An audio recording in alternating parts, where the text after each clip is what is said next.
to Say Less with Kaz and Lowkey. Yo, what up? It's Lowkey from New Jersey, Howard University graduate, new host of Apple Music Hits, Hip Hop R&B Throwback Radio.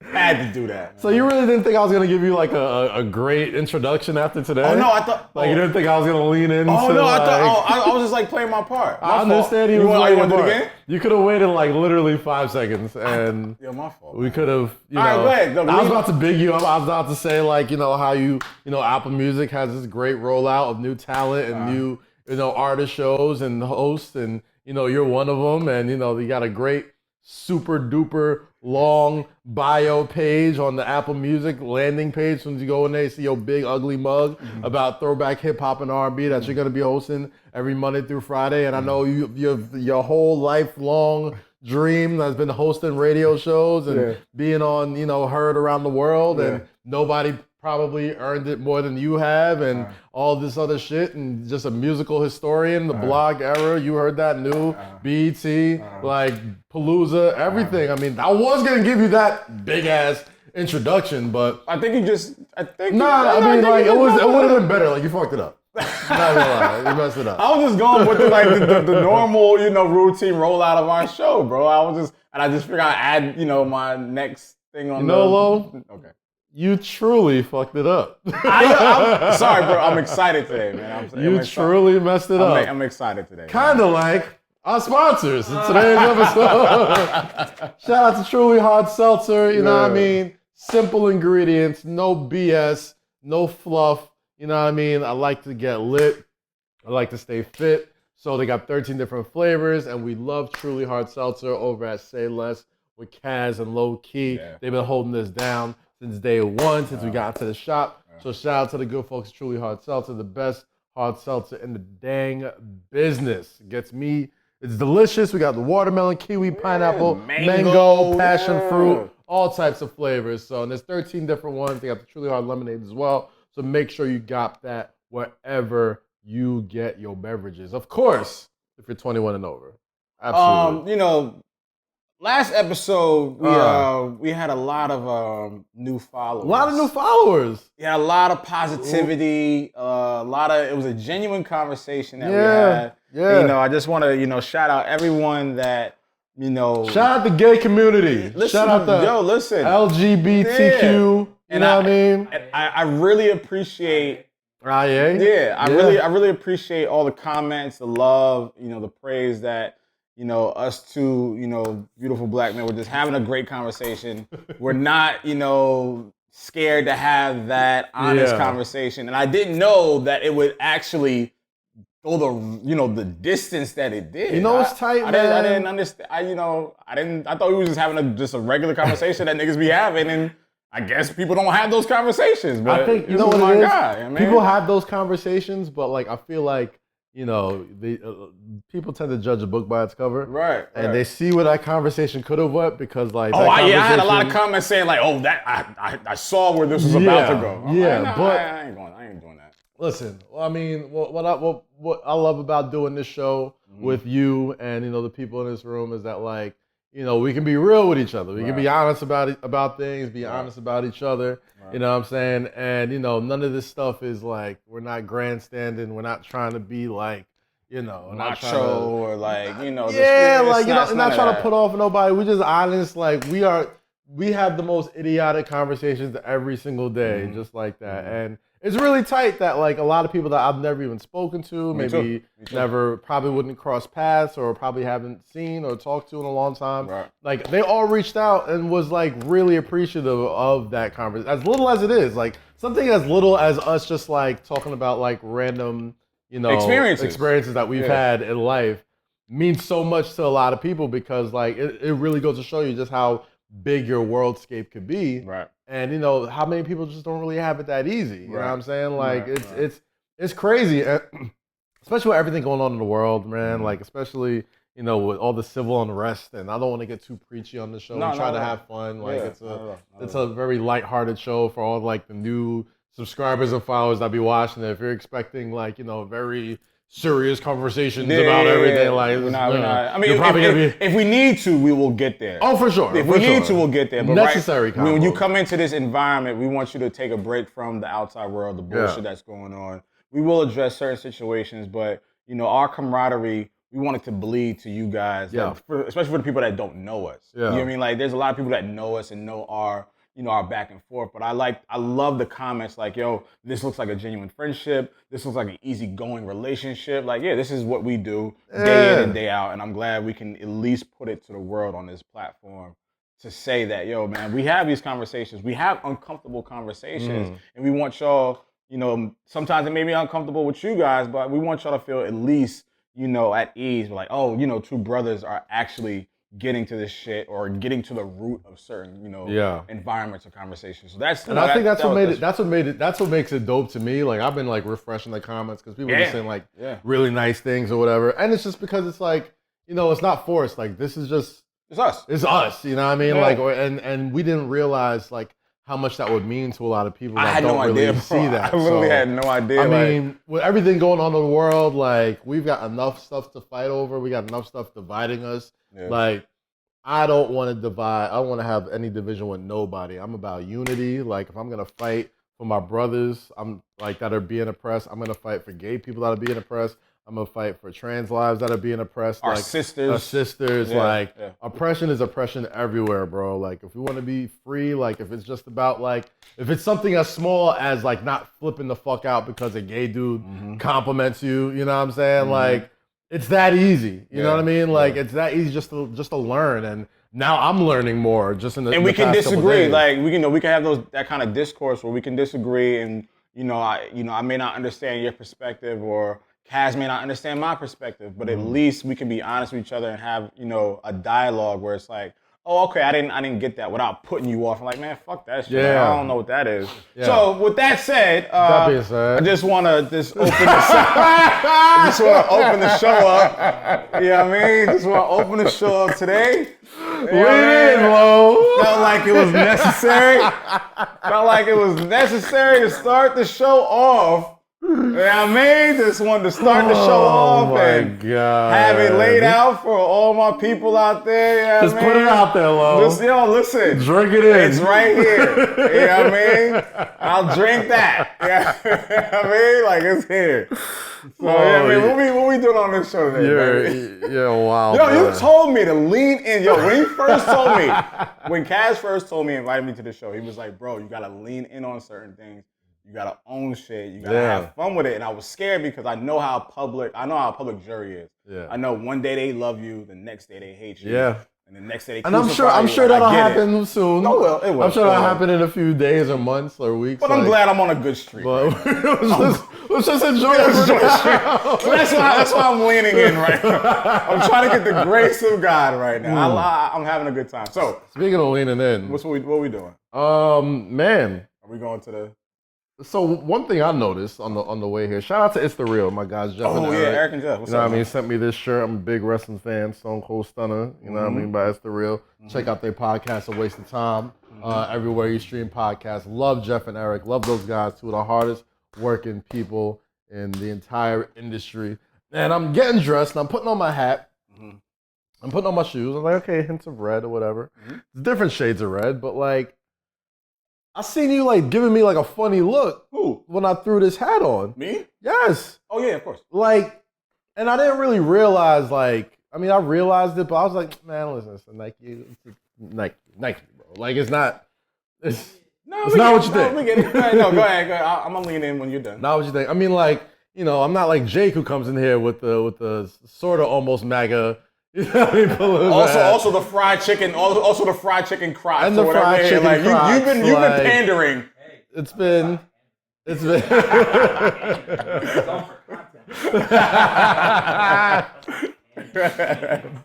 But what I've noticed is like, and completely forgot. Which if you watched the Lakers game this week, and a lot of heat that the Lakers and Braun and people have gotten for wearing. These remixed MAGA hats asking for, justice for Breonna Taylor. Trump has fucked up so bad. He has demonized red hats Like this is a regular ass Nike. Like I need a shape up. No. He hasn't demonized red hats. Trump hasn't demonized red hats. Nigga, how many times have I wore a red hat on this show? Red More than fitted 3 is times. different. Like you wear fitted. All right, you were no. First of all, there were snapbacks. You're wearing a dad hat. Yes, red dad hats are demonized, right? And so you've never been a dad hat guy. Never. Because your forehead there's a lot of head, so you gotta. I would unleash it, but I gotta. Still gotta add your own? Yeah, I gotta shave that off. But when you look at dad hats, red dad hats with white print, there is an image that we see that for the last 3 or 4 years that has been ingrained in us that we automatically go to. That's the Trump. It's a very triggering thing. So when you walked in and I saw that shit, I'm like, what type of bullshit this nigga on? I think Jake did it. When Jake had it on last, he had it but I know Jake. But even his hat was not I could tell from a mile away. We know Jake, so we know that. But so when you look at with the hat you have on, the hat that the Lakers are wearing tonight, when they walked in with the Blazers. I think there's a about 2 or 3-fold issue. One of the issues is we're using Breonna Taylor's name in a kind of like fucked up and just a twisted. Like she's getting memeified. She's been getting memeified before the Lakers did that. So we're not gonna put everything on the Lakers. She's not a meme. She's not a social media entity or whatever the case is. She's a human being that has not been served justice yet. So when you look at NBA players who speak so loudly and put their careers, their lives, their voices on the line, and then you almost try to memify that cause or that thing, and then you mix it up with the Donald Trump hat that we already just fucking hate, that already one of our favorite artists or former favorite artists wore, and he tried to take the power away from a Donald Trump hat. It's like, bro, there's too many stigmas on that shit for you guys to be that oblivious. Now, I understand. I get what they were doing. They're not totally wrong in their idea.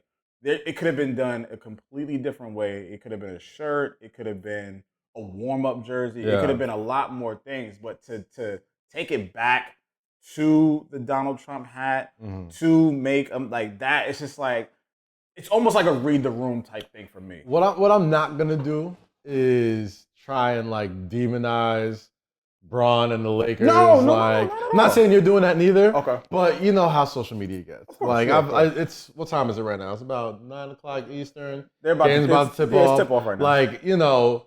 By the time this comes out, I'm sure this will be a whole social media kerfuffle, especially if they win or lose. Oh, by the time the game is over, if they lose, everyone's gonna be talking about this. Course. It's the end of the world. But what I'm not gonna do is demonize a guy who is clear. We know his. Yeah, we know. This is my point. This is my point with a lot of things that not saying social media can be like the Greek chorus and just kind of being ready to, what are we gonna be mad at today? What are we gonna pitchforks? What are we getting the pitchforks out today? Gotcha. At this point, if we're really sitting here trying to make, if you don't have enough deductive reasoning in your head to realize, okay, maybe the hat, probably not the best idea. But are we really about to go in on LeBron James, probably the person, one of the most outspoken athletes at the prime of his career, who has not only put his money where his mouth is, went directly at Trump, mentions no words about it, says exactly what he feels, has opened school. You are nitpicking at this point when you're talking about somebody who's accomplished so much and has done so much for people, to say that somebody wearing a hat that is remixed as a MAGA hat, but crossed out with Breonna Taylor in there. If you're not messing with the hat, if you thought it was in poor taste, if you thought it was corny, understood. You could have your thoughts on that. But to try to do the thing that social media does every single time one of these things happen, when it just becomes a pile-on fest, and it's just okay, let's just keep going. Let's just try and say the most mean thing. Let's try and say the most trolling thing. Let's just keep piling on and piling on and piling on until we're just out of shit to talk about. Right. Like, let's not do it again. Like, But the thing is, like, time. the thing is, Kaz, can we act like we got some sense? Can we act like we have deductive reasoning to be like, okay, that was a move I wasn't cool with, but I'm not going to sit here and demonize this guy. But Kaz, the thing is, like, no one is excluded from that kind of critique or conversation. And I understand LeBron has done, insane amounts of work to feed communities, to fund schools, build his own school, to build his own production company. I can go on and on. We'll be here until game 2 with the Blazers and the Lakers. Yeah, he's put his money where his mouth is. He's put his money where his mouth is. He's put a lot of young black men and women all in that shit. positions to succeed. But you are not above criticism. And this does not take away from anything LeBron James will ever do. But I can stick my fork in the ground and be like, yo, you know better than that. That's my only thing. Like, if I walked in and said something, and I had some shit, y'all all would look at me and be like, Low, you know better than that. Yeah, I mean, like, I remember you when... said not you? In the form of what they did. I mean, I remember back in the day, before the election, where a lot of, like, I think Smoke Dizza did a couple. I have it at home, like the remixed. I think he had there was like the parody MAGA hats that like a lot of people did. Yeah. Time has passed enough where like that hat is so synonymous, and just red hats in general are so synonymous with like that messaging, aggressive white people.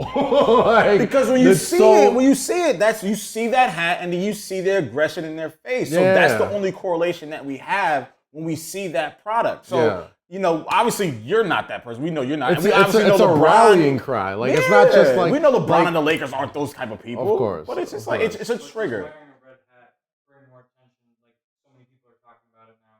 Oh, I definitely... So, like, you think in their mind, maybe it's like, okay, we'll get a lot of shit, but more people will probably talk about it. That was the initial process, probably. That's the way I'm thinking it, right? Like, there's certain people, you know what I mean, that can wear that hat, and we're just like, all right, that's lame, whatever. But like, LeBron James has something that a lot of us don't have, and that is a microphone that is going to be in front of his face after every single game that the world is going to see. Yeah. So I think there's definitely a point there where he could be like, you know what?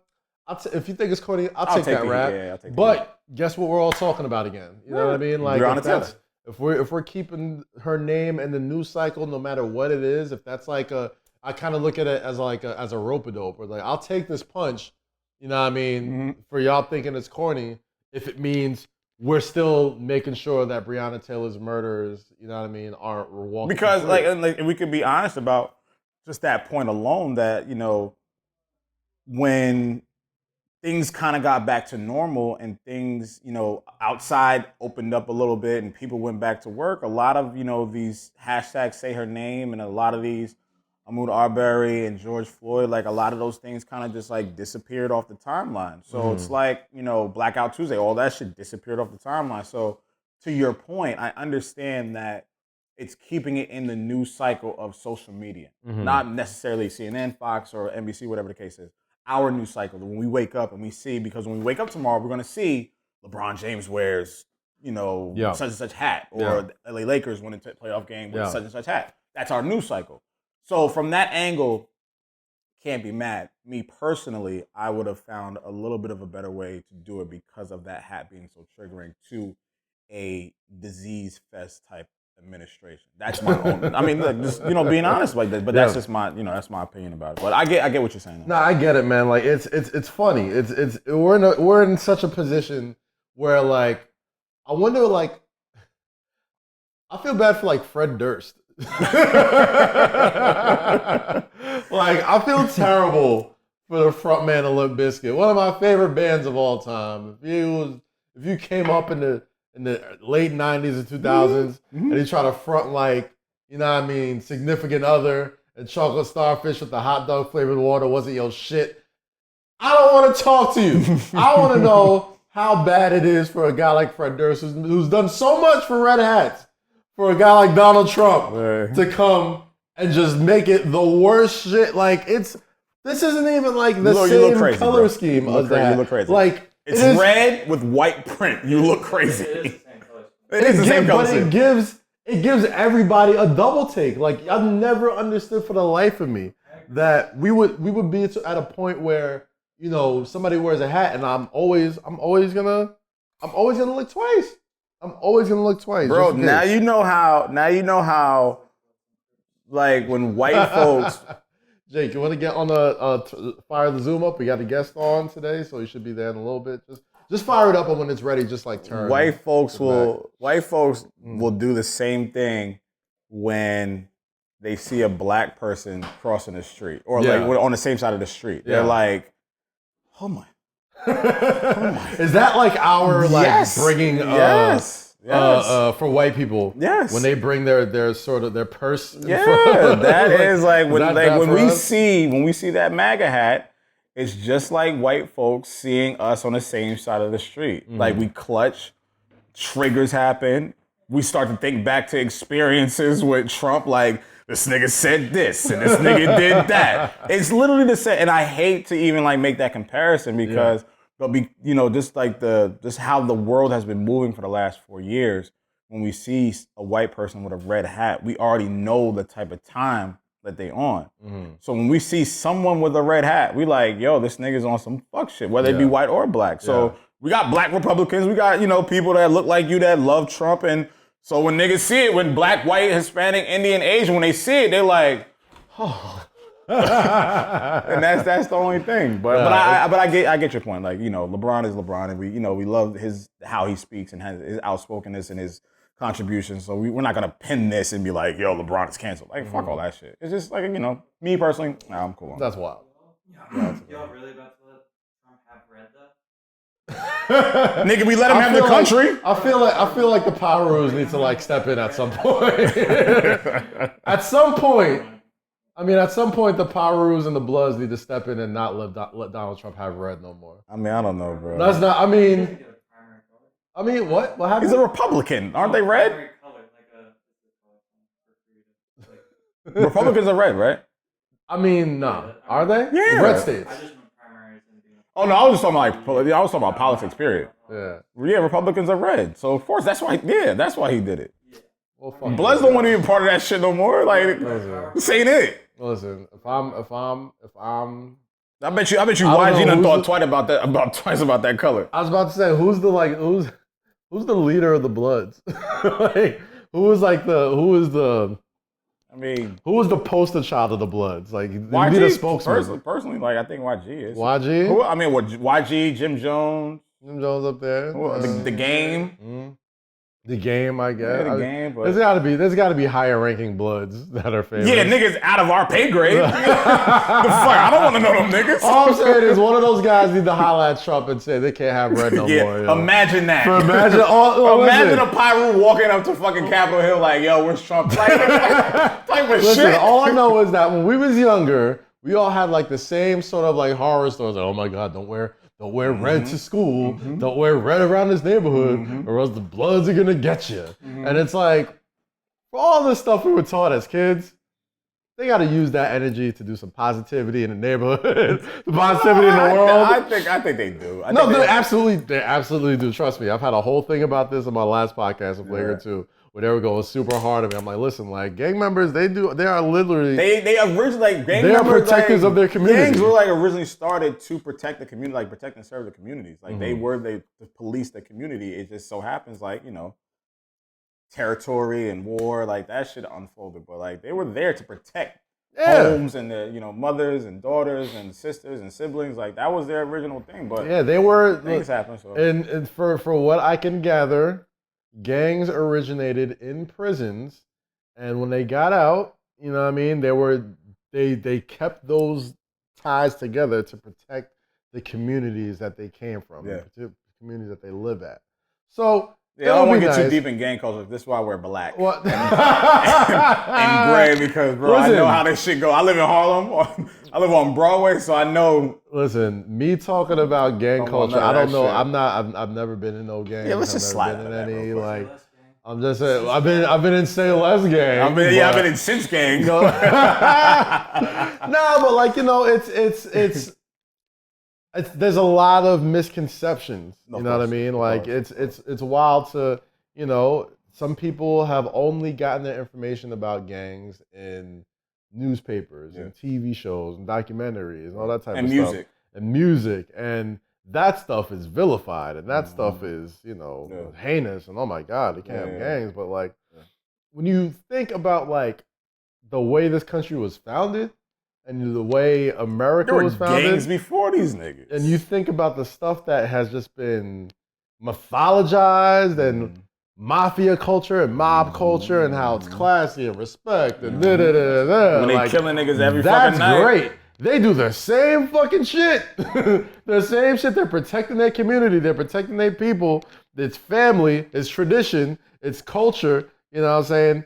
That's cool. Like you can make movies about that. You can make songs about that. You ever saw the documentary on Netflix? It's The Fear or whatever. It's like about the 5 mob families in New York City. I watched like 5 episodes. Sorry, folks. So what we usually do what they call this in the pod business is a pickup, right? Like, so we had a guest, it goes by the name of SprngBRK, formerly known as A1. He was on Love and Hip Hop, and, we got a lot of questions to ask him. An extremely interesting subject to me, right? Okay. Like, because Love and Hip Hop has gone from sort of like this, for lack of a better term, like joke to an actual institution where a lot of hip hop artists either get a second run or break out from the show, or some folks that aren't even like totally up on game realize, like Stevie J, perfect example. Like some folks just look at Stevie J like he's the crazy guy on Love and Hip Hop, but people forget he's a super talented songwriter, producer. Right. You know what I mean? But been the pen behind some of the biggest hits in the history of hip hop. So we're gonna talk to SprngBRK today because he was in the middle of a lot of fuckery in his life.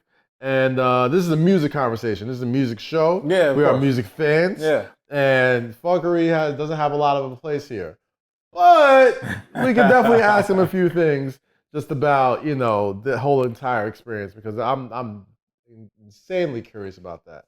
But before we get into that, we were talking about the leader of the Bloods. Who's the leader? Would it be like J.R. Smith? I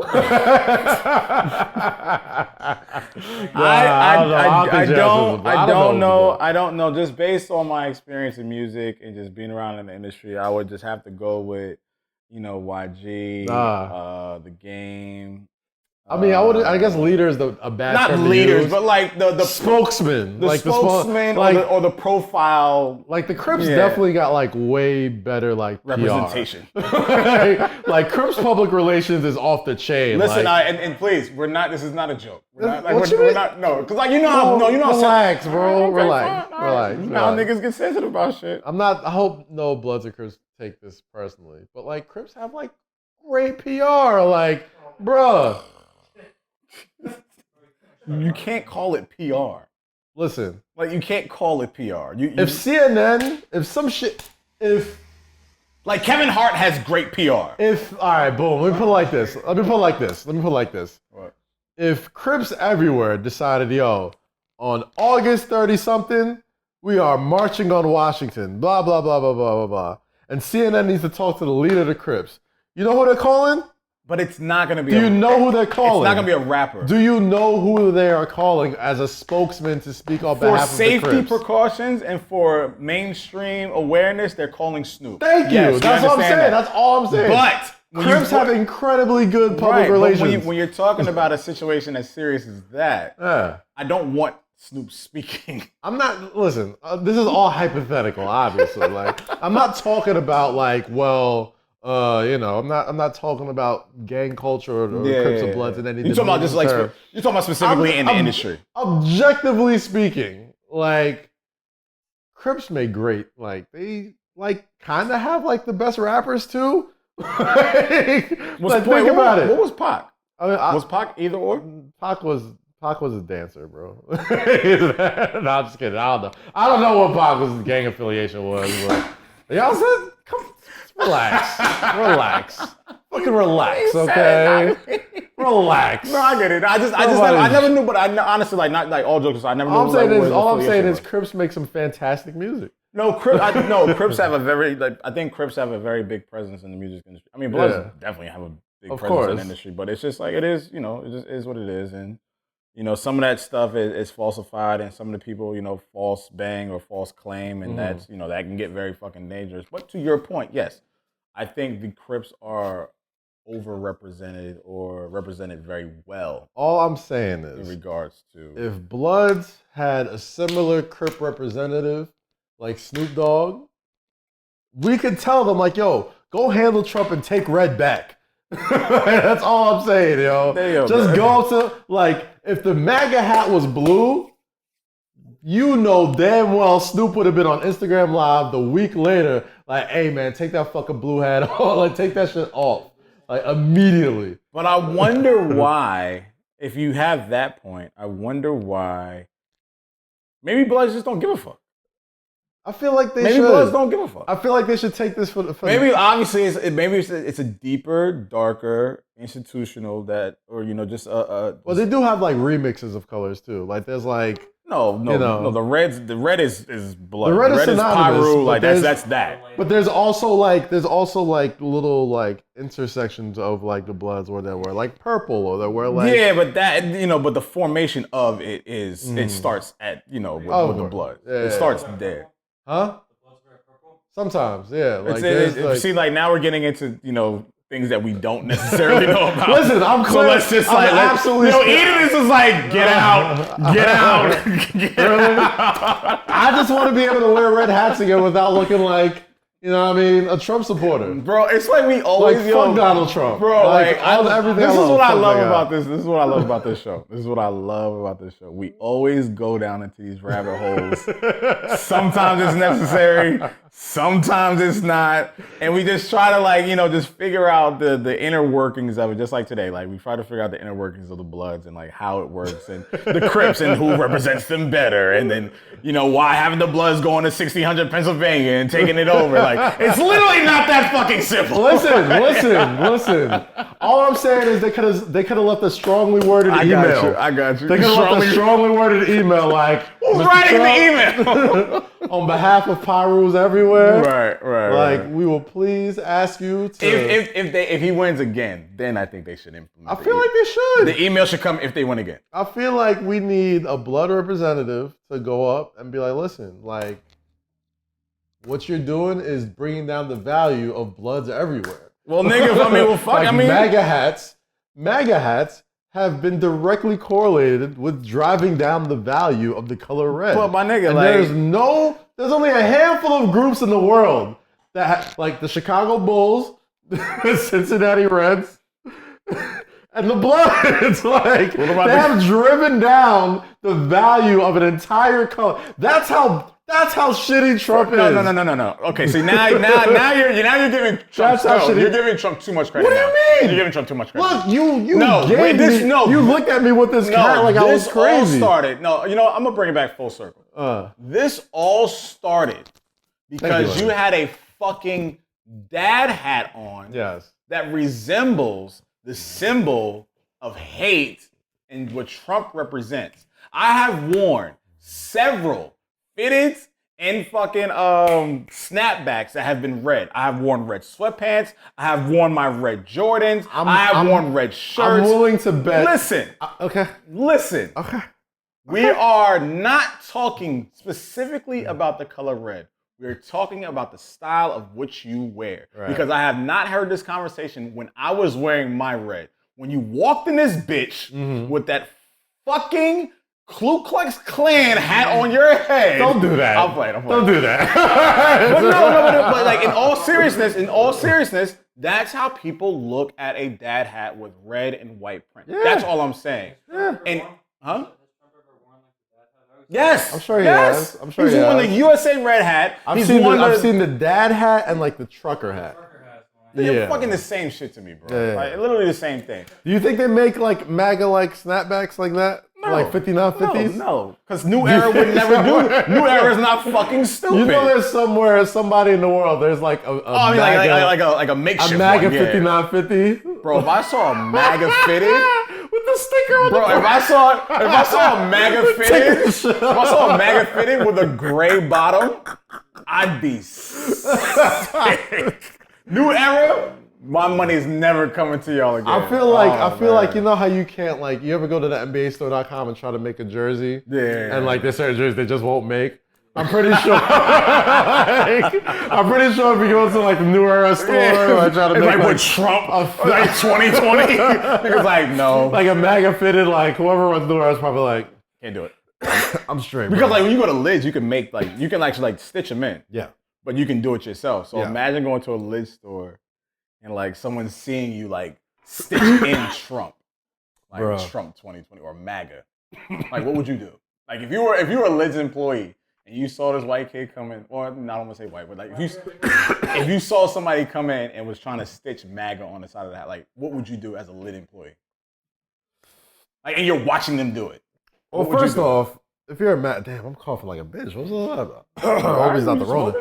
Thank you, sir. Oof, appreciate that. That donut. No, it's that fucking that MAGA hat you wear. It's the devil. Yeah, the devil done got your ass on fucking point. Yeah, that's a sign. karma. That was a sign to That's move off of karma. this subject. Exactly. That's karma. What happened to old boy? What happened to old boy to learn the magic? Oh, John. Isn't it ironic? Yo, bro, you've never coughed like this ever.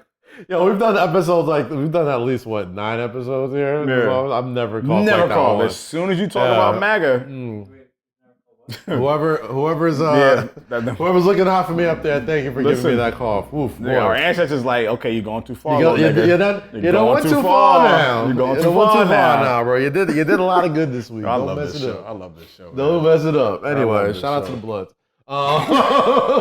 So, playoffs started today or this week. Yesterday. I mean, yesterday. Game 1, Game 2. I mean, Game 1, Day 1 and Day 2. Huge opening night performances by guys like Donovan Mitchell. 57 points. Jesus. Third most points in playoff history. Youngest player ever to score 50 points in a playoff game. Then Luka Doncic. Youngest player ever. No, most points in a debut playoff game in NBA history. A couple weeks ago, I came here talking about Luka Doncic is more than just a great white man. He's more than just the next great white player. He is the next one. That dude is different. Granted, 11 turnovers, bullshit. Right. I get you. The Clippers defense is nothing to scream about. But 44 points he had? It was 45? 45? 42? 42? Between 42 and 45. 40 burger. He had a 40 burger against the Los Angeles Clippers. And a bullshit call took Bro, away. that was wild. Oh, my God. Porzingis ejected for standing up for his teammate. Couldn't happen to a better guy. Kristaps Porzingis. Don't do that. Don't do that. Don't be that fan, bro. I'm kidding. Don't do that. I'm kidding. Come on. I'm kidding. But Kristaps Porzingis, my former Latvian son of the New York Knicks, is in Dallas playing very well, along with other former Knicks, Tim Hardaway Jr., Trey Burke, lots of guys over there with Luka Doncic. And funny enough, he got into a scuffle with another former Knick, Marcus Morris, which would have been his second technical and blah, blah, blah. And long story short, if you've seen it already, you already know what happened. To the referees of the bubble. Talk to that camera, baby. I'm talking to you right now. Talk to that camera. We have been on this show for the last several weeks praising the beauty of the NBA bubble. You guys have gone through hell and high water. You guys have left your families. You guys have started taking tests every day. You have, isolated yourself and created an environment that has given hope to not just America, but the world in general. Right. We don't got a vaccine yet. Nah. But we can figure out how to still enjoy this sport that we all love. And even though it took us months to get here and thousands of people being sick, losing their lives. All we want is to be able to watch a goddamn basketball. Yes. And now that the playoffs are here, Yes. where everybody's comfortable, Yes. everybody is ready, Yes. everybody is fully immersed in these games. Like almost, it's like normal now for us. It's almost like normal, and refs are back to their bullshit. Listen, Talk to him. this isn't like a regular situation, all right? We're not in the middle of like a 30,000 seat stadium and Porzingis said something that a little kid could have heard and could have been misconstrued somewhere or was just not becoming of an NBA player. Like, we are isolated on this basketball island, you know what I mean, that is trying to give entertainment to the rest of the fucking world. We are not. Oh, let's get A1 on here. The last thing we want to do. Point is, ref, stop fucking around. Is fuck up a great thing. Porzingis, I've got my own personal thoughts about you as a player, as a person, and how you left my Knicks high and dry. I know you got traded, but you demanded that trade, and I haven't been able to sleep well since. Can y'all hear me? But I'll tell you, what's up, A1? What's up? I've been trying to lean off of you on the Knicks because I know you're going through it, bro. we got our guest Spring Break coming on right now, so we're gonna hold on right here. Hey, you can turn the. There we go. All right, we hit record. Eden, you recording? We can hear you. Right. Can y'all hear me? Yes. If you can, turn it to the side so we can get the real joint. If you can turn it sideways. There we go. Oh. We'll get that eventually. But, there we go. All right, man. You got a shirt on? Give them to me. Just hand them to me. Where are you right now? Probably in the studio. Man, I'm at the crib. Yeah. I was trying to get on 5:45. My son, I knew he was gonna wake up anytime, and now that boy, he up. Oh yeah, he up. Oh, shit. So let's get right into it, man. I know I've been wanting to talk to you for a long time. You know what I mean? My fiance is a big Love and Hip Hop fan, and she puts me up on everything. But the reason why I'm always very interested in Love and Hip Hop is because, you know, there's always kind of been like this stigma with the show, right? Like a lot of these talented either songwriters or artists or, you know, aspiring artists or something like that, like they always either are better off because of the show or not better off because of the show, right? And a lot of times, you know, people are watching for the drama. They're watching for, you know, the BS, like all the craziness that happens. But it's a music show. We love music, you know what I mean? Like we're here for the artistry of everything. And you've gone through a lot since being on that show. You were formerly known as A1, you know what I mean? Now you're going by the name of Spring Break. You're also, you're putting out more music than ever. You know what I'm saying? Like, I just want to know, take me through your mindset on the name change. Like, I know you've been through a lot, and I could, you know, put 2 and 2 together on why you felt that it was necessary to change your name, but I like to hear from the horse's mouth himself. Oh man, honestly, bro, you know, I had decided this year that I wasn't gonna do reality TV. You know what I'm saying? I just wanted to put all the focus into the music.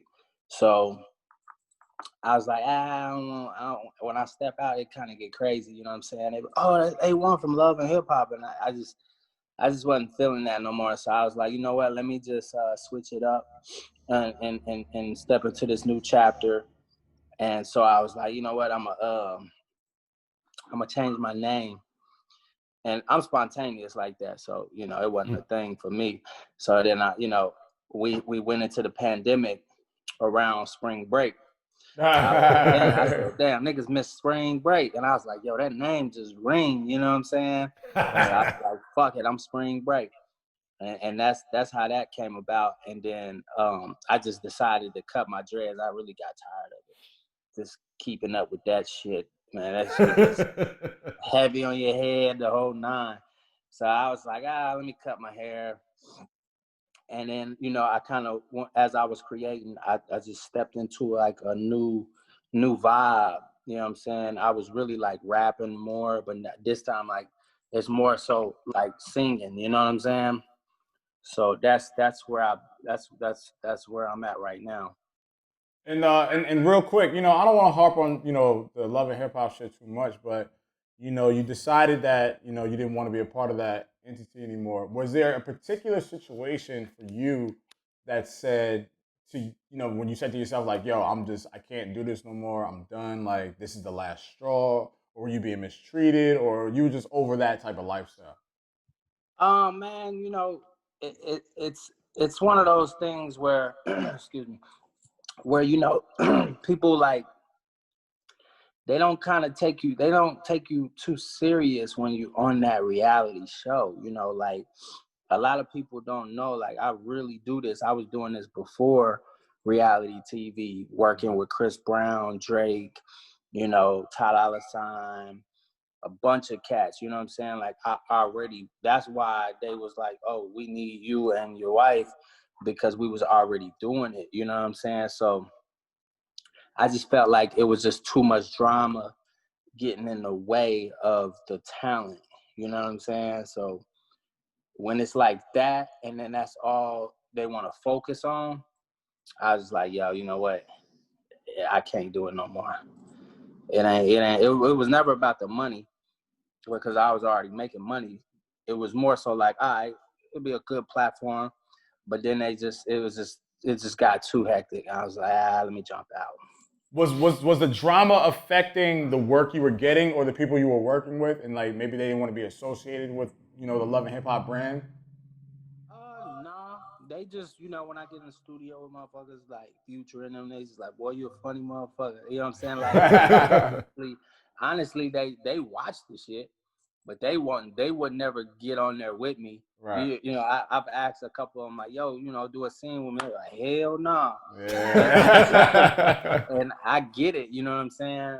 But they definitely watch it, you know what I'm saying? Like, I got to meet Rihanna because she was a fan of the show, and then we became cool, and her and Lyrica became hella tight. So, you know, I'm not mad at the platform. It's just not for me anymore, you know? So one thing I wanted to ask is, like, you know, we've seen so many people like take that launching pad and they're already a star and it takes them to another level, or some people that, you know, were trying to get on and like they have their moment because of the show.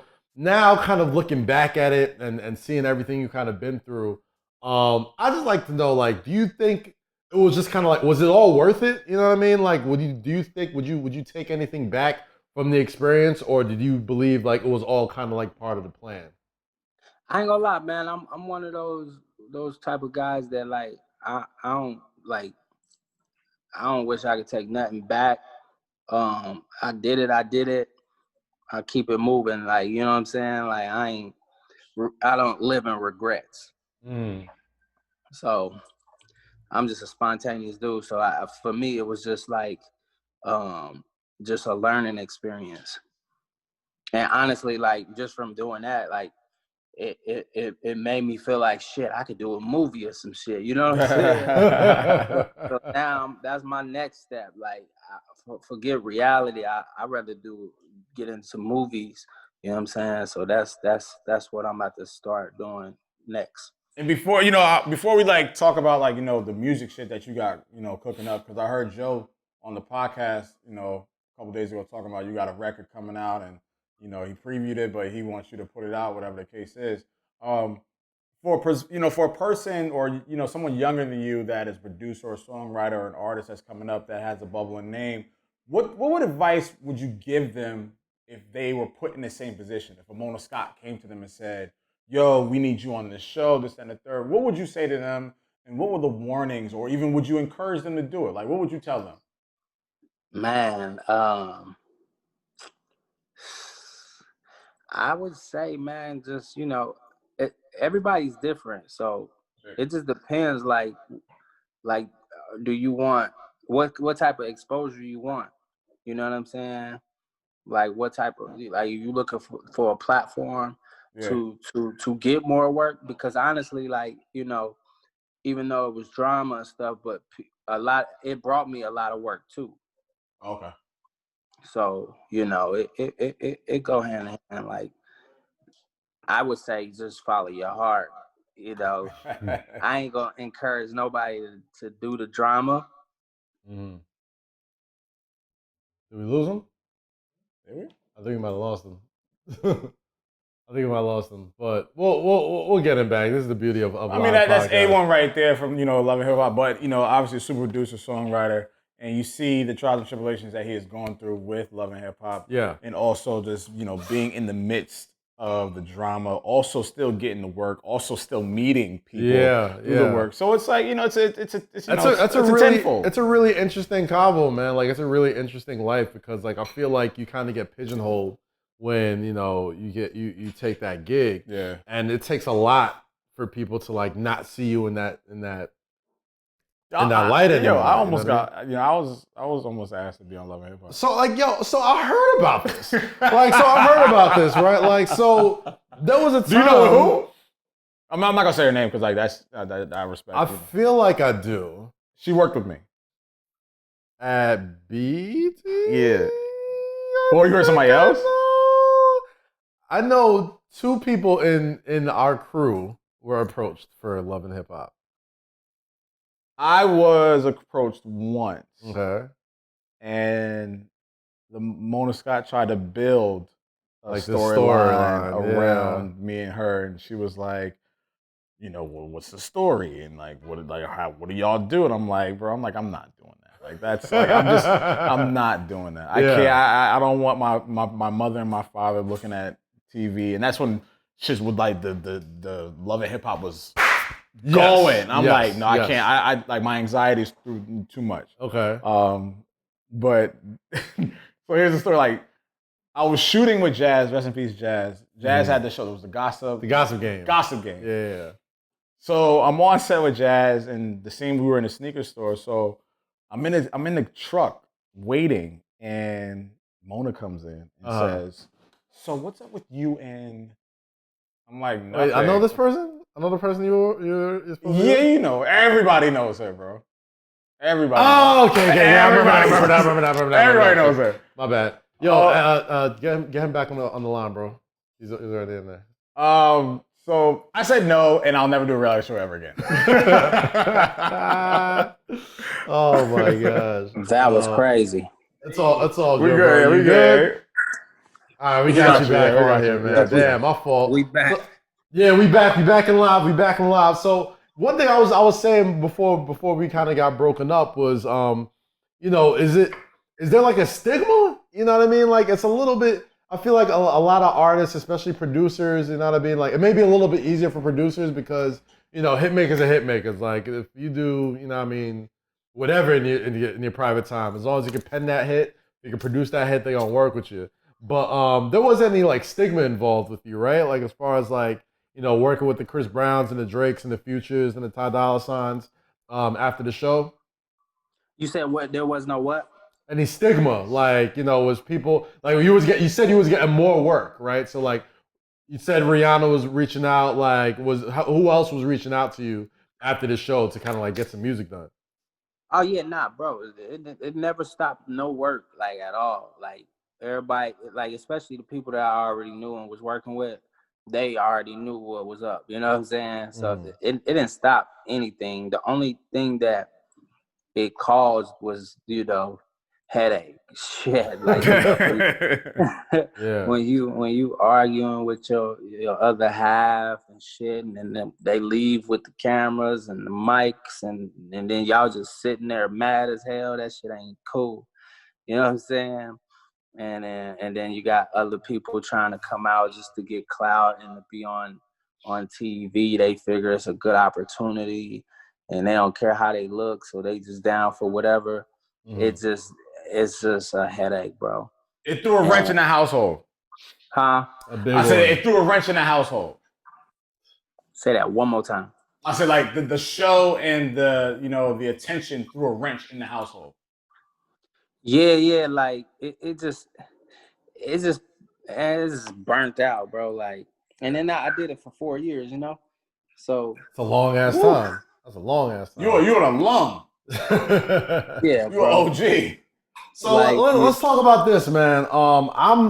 always fascinated by like songwriters and like the process of like crafting a song with like an artist that's either like super known or like working with somebody who's like needs a record or like someone who's just like looking for a certain sound. Like, take me into what it's like to be in the studio with you. Okay, like somebody comes up to you is like, "Yo, Spring Break, A1, like, man, I've been thinking about this record," or yo, you go up to somebody like, "Yo, I got this record for you." Like, what is the situation like when you sit down in the studio and you're starting to put together a record for an established artist, like somebody who comes for your specific brand of sauce that you could put on a record? Okay, so I'll give you an example. Okay. A couple years ago now, yeah, it's been about 2 years now. So Chris Brown texts me. He like, "Yo, I need a club record." I'm like, "All right, give me a second." Right. So got in the studio, 25 to 30 minutes. Did the song in like 25 minutes, low key. Okay. And then sent it back to him, and it was a single that fast. Which single was this? The record was called "Party," featuring Gucci Mane and Usher. Now, let me ask you before you continue. You just wrote it, or you had the production? Like, what was your? Just so the viewers know, what was your place in that? I had one of my producers. Shout out to my boy Ism. He was already in the session with me. Okay. So I once Chris hit me like, "Y'all need a club banger," I was like, "Yo, we gotta cook one up for Chris right now." You know what I'm saying? So he was like, "Oh, I already started one." So he played it. I'm like, "Oh, bro, this it. It's easy. Like, let me just put the top line on it and let's just shoot it over. Ain't nothing even to overthink." And that's exactly what happened. And then he was like, "Yo, this is it. This is the single." So And it happened Party that took fast. you about 20, 25 minutes to make. Yeah, all my records is like that. Whew. Now I don't want to scare nobody that's up and coming. I just worked so hard and worked on my craft to where it that's the level I'm at. You know what I'm saying? Like it sometimes for a hit, it could take a week to write one song, or it could take 5 minutes. You know what I'm saying? I'm just that type of dude that this shit, if it's over 40 minutes, I'm gonna hop off. I'm gonna jump on to another record. You know what I'm saying? And my writing process is I don't write. I freestyle everything. So if the shit come, it come. You know what I'm saying? Like I do melodies, and then if I get a concept, then I'll start writing the lyrics line by line. And then shit, I'll listen back. Cool, next beat. And that's how I work. I don't really overthink it. And then I'll come back to it like the next day or later that night and just be jamming shit out. And then that's when I'll be like, "Oh, such and such need this record. Oh, this would be crazy for Jeremiah. Let me send that over." And then I just start shooting records over to niggas' phones and shit and see what stick. You know what I'm saying? So that's like my creative process. Like once I stopped thinking, bro, I started getting so much work, like so many placements. Cause I used to overthink. It'd take me like a day to write a song, maybe a week. I was that overthinker. But to everybody that's like songwriting and up and coming, like don't think, man, just go with the feel and go with the flow and just move on. Get it done, move on, come back to it. You might hear a lyric change it. If not, whatever. Just, because I mean, today music has changed. So you could do a weird ass ad lib and get a whole placement on Future or somebody just off that. You know what I'm saying? Because it's just that's where we at with music now. So just don't think. You said something very interesting. I don't want to harp on the songwriting and producing part, but you said that, first off, you write songs 20, 25 minutes. It took, that the Party record, very, you got right to it. And you also said that sometimes it may take you a day or it might take you 4 days or whatever the case is. Is there a record that turned out big that took you longer to write than other records? That a record you may know right when now. I said like a day or 4 days or something, that was early in. I wasn't getting no work. Oh, okay. Once I stopped doing that, I started to start going. Gotcha. Like dead ass, like every placement that I didn't got, I ain't spent over 30 minutes on it. Wow. Now, the last episode we had a very fun conversation about like ghostwriters and, you know, people that, you know, either get credit for songs or don't get credit for songs, and, you know, saw how the Prince was trending because a lot of people didn't realize how involved he was in the making of a lot of good music albums, whether it's Travis Scott, Kanye, all this type of stuff. And it's just kind of opened the eyes to a lot of people who may not know exactly what like the songwriting process is.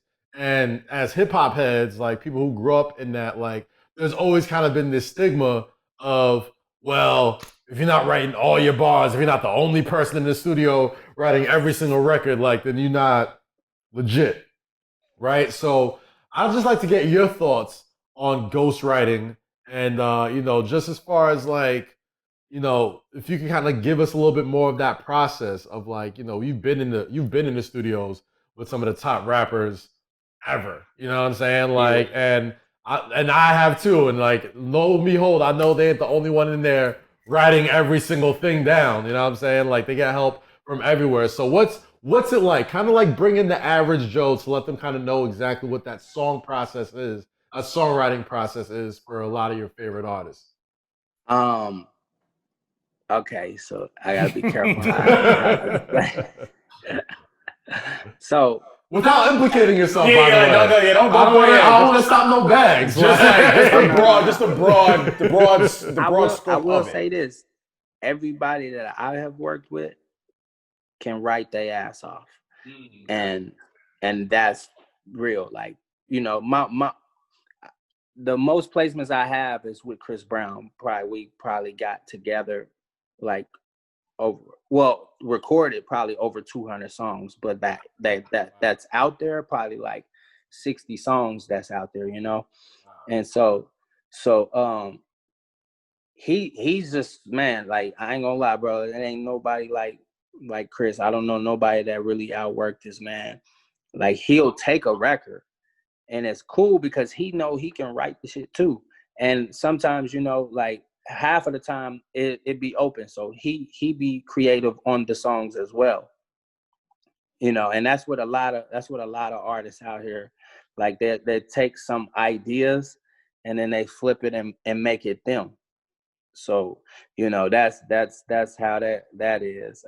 You know, and there's people out there that just like, yo, give me the whole record. But I'm not gonna say who those people are, but you know, it's we don't want. We good. I ain't trying to stop nobody's money, no bags.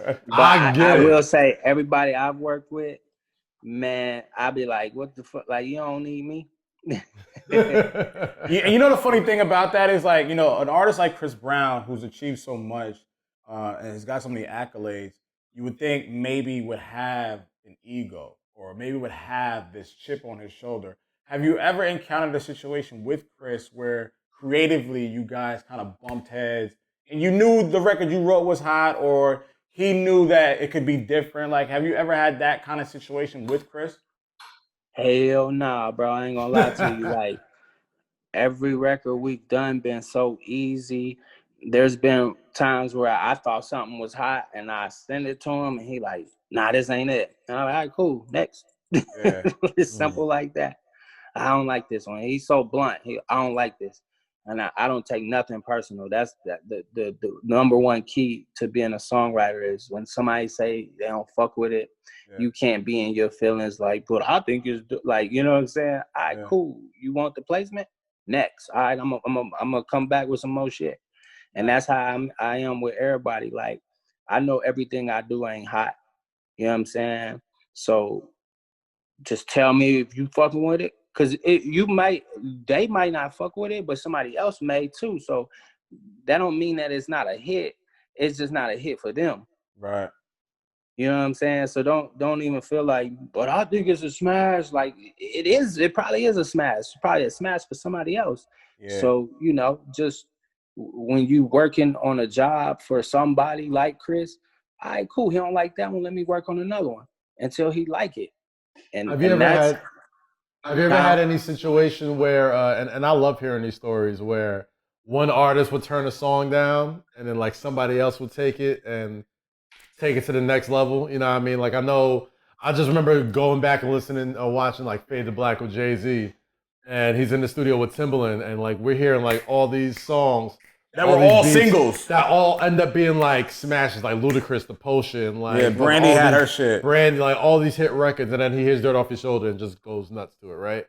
Was there any records like that for you where like, Chris may not have messed with it, or Drake may not have messed with it, or Ty Dolla $ign may not have messed with it, or anybody, but you gave it to someone else and it just took off? Oh yeah, for sure. I feel like he don't want to say it. You don't want to say it. Hold that shit in. But that's happened a bunch of times. Listen, rule number one, A1, never spoil the bag. Protect the bag at all costs. I respect that. I respect that 100%. Nah, I get that, man. Let's talk about your music, man. I know you're putting out some records on your own. The one video that I saw very recently was talking about everything going on in the world as far as like social injustice and kind of like putting your talent and your songwriting ability to kind of express what you felt was going on, and especially the video as well. Talk to me about that sort of phase in your career, and knowing that you're kind of in this post-reality show world. You cut your hair, you're a single man again, like you colored it, like you look completely different from the last time I saw you. So I mean, I would just love to know where that journey is taking you musically right now.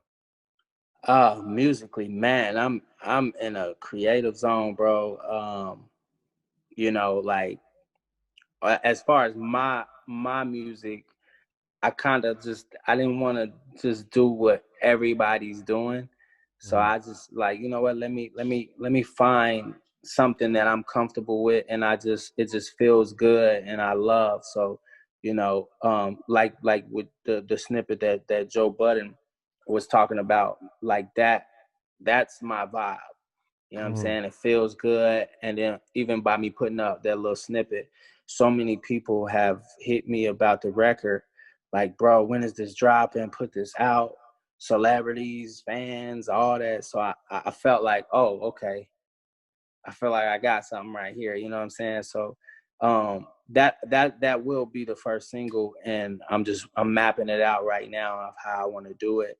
I might be partnering up with somebody, but I can't say right now. But keep that on tuck, brother. Keep that on tuck. If it happened, it's gonna be a movie. But we'll see. But yeah, that's just where I'm at, man. Real feel good music. I'm still working for other artists, you know what I'm saying? Still producing and writing for other artists. Like I just been working with French Montana like the last 3 weeks straight. I'm talking about like locked in, just at his crib, going crazy. So we got a bunch of stuff in the works, and other people too. Chris Brown, I'm still working with everybody that I've been working with. You know what I'm saying? I ain't slow down because, like I said, like you know how fast I do these songs, so it's like it's not really taking up time. But I and we in pandemic too, so we got ain't nothing got but time. time. Yeah, You know what I'm saying? But when everything open back up, I am gonna start focusing on myself a little more. You know what I'm saying? So that's just where I'm at right now. My last question before we let you go, because you got shit to write and shit to do.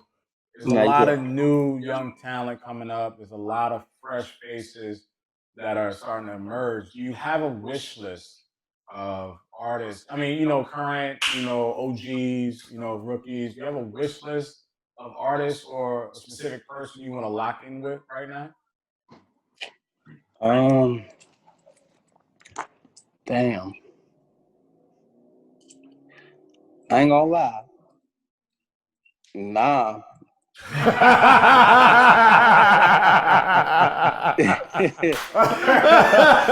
you gotta keep it a buck sometimes, my nigga. You gotta keep it a buck sometimes. I'm focused on me right now. Me bro. what I got in front of me right now. I respect that, my nigga. I respect that. I ain't never tripping, man. Like, that's just where I'm at. Like, I've been asked that question before when I first got in the game, and I would always say like, "Oh, Trey Songz and Drake," and that was my goal, right? Right. And my first placement was a record called "Unusual" by Trey Songz and Drake. Love that record, by the way. Love that record. OG shit. Yeah, so I mean that was accomplished early in. Now I'm just like, all right, let's get it. They got the bag, cool, let's roll. Now it's time to make SprngBRK a household name, man. Yeah. There you go. SprngBRK. That's the main focus, man. Like, you know, I've been seeing a lot of people like hating, you know, especially when the Shade Room put it up. I go in the comments, they be going crazy. Oh, don't do it. Yo, black man, listen to me. We're self-caring now, okay? We don't go into the Shade Room comments for self-care, okay? Don't go in the Shade Room comments. Don't go YouTube comments. Just put it out, and it'll find the right people. Do it for your own. No, for sure. I know that much. I just do it because it don't bother me. So I be laughing at it. You know what I'm saying? Like it's really funny to me. Like I don't take none of that type of stuff serious. Nice. I know there's people that read comments and they be hurt by it, but I'm not one of those people. Right. Like and I think people know that by now. You gotta have thick skin to make it in this, man. Definitely gotta have thick skin, and I'm sure you got plenty of it. Yeah, bro. Like, you know, I will say to those that do get bothered by the comments, like you're tripping. Like these people are at home broke and all type of shit. And they're getting in your head. Like, you know what I'm saying? Right. Tripping.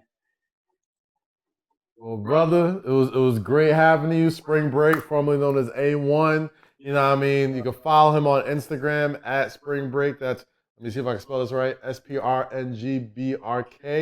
Yes, right? sir. No vowels. No vowels. No exactly. vowels. There it is. Hey, listen, man. SprngBRK, yo, we are proud of your accomplishments, man. Please stay on tracks. Please stay having fun.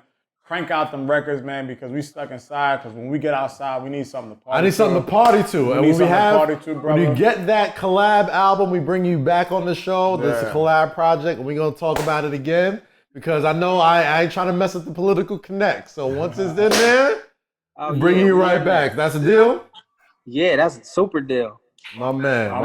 Live safe, be good, keep creating for us, man, because we need it, man. But also just stay mentally good, man, because it's a hard time right now, and we stuck inside, and there's not much for us to do. But it seems like you're doing very well for yourself, and you're having a good time. You're in very good spirits, and we appreciate you for stopping. Nah, man, always, you know, and to everybody who's, you know, who has a goal, you know what I'm saying, follow that goal, take risks. I started with $800, moved to LA and was homeless. So if I can do it, you can do it. That's it. That's the best way to leave off on that, man. Thank you so much, SprngBRK, A1, my guy. My man. Catch you soon, brother. Love, my G. Yes, sir. All right. So let's quick hitters. We got some quick hitters. Bro, we missing the game right now. We are kind of missing the game right now, and the Lakers are down by 11. So. The Lakers are down by 11? Yeah. What'd I tell you? Blazers up.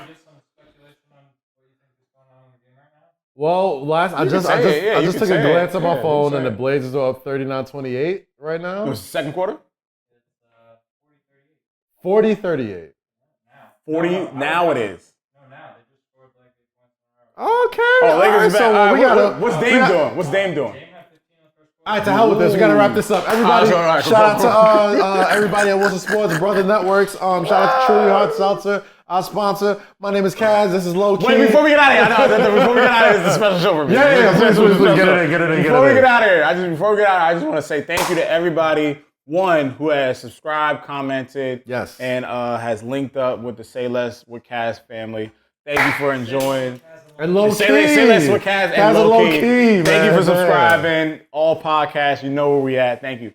Also, this is a very, very, very, very, very important day for me. My boy Kaz, my brother Kaz has been here from 2009 until now. Today was my launch of my new show. Actually, we're launching it. We're launching it at the official show. What up, Tim Cook? All right, cut a check, Tim. The official cut a show. check, Zay Low. The official we show. Here. You let the wrong ones in. You let the wrong ones in. Tell them, Lowkey. The official show launches tonight at 2 a.m. But officially, Monday through Friday, 8 p.m. to 10 p.m., or Monday through Thursday, Friday night, 6 p.m. to 8 p.m. So I got your happy hour special. The show is called Hip Hop R&B Throwback on Apple Music Hits. It's under the Apple Music One brand. I've been with Apple Music since the fucking start, July fucking 2015. I've been feeling it for Ebro. I've been doing playlists. I did trap karaoke. I'm on Rap Life Review with Ndeska and Ebro. Now I have my own platform so that anybody that thinks that it's too late, anybody that thinks they're not good enough, anybody that thinks that the world is not paying attention, they are. It's just not your turn yet. My mother, God rest her soul, she always told me, God says it's not your turn. God says you're not ready. So when you get turned down from a job, when you get turned down from an opportunity, it's not that you're not good enough, it's that you're not ready. I am a fucking living vessel of that. But you know why? Because you stayed ready, though. I stayed ready. So if you don't have, if you stay ready, you don't have to get ready. I stayed ready. I paid my dues. I sweated. I fucking bleeded. I fucking cried. I fucking complained. Everything came to fruition on fucking August 18th, 2020. So I want y'all to understand that I am living and breathing my dream. I went to school for this shit. Y'all niggas can do the same thing, whether it's cooking, teaching, being a doctor, whatever the case is, you can fucking do it. It took me a long time. It took me 12 years to get to this motherfucking point, and I'm very proud of it. I want all of you, say less fam or not, I want all of you to understand that it will and it can happen to you. Just stay 10 toes fucking down and have a solid motherfucker next to you like my nigga Kaz. So I appreciate you, my nigga. So proud of you, bro. The launch of Hip Hop R&B Throwback, Apple Music, Monday through Thursday, Friday nights. I'm here. I'm not going nowhere. I love everybody for the support. Cindy, thank you for the support. Nikki, thank you for the support. Daddy, thank you for the support. And Mommy, I know you're watching, and I appreciate you. We out. Yeah, I can't. And wear your fucking mask.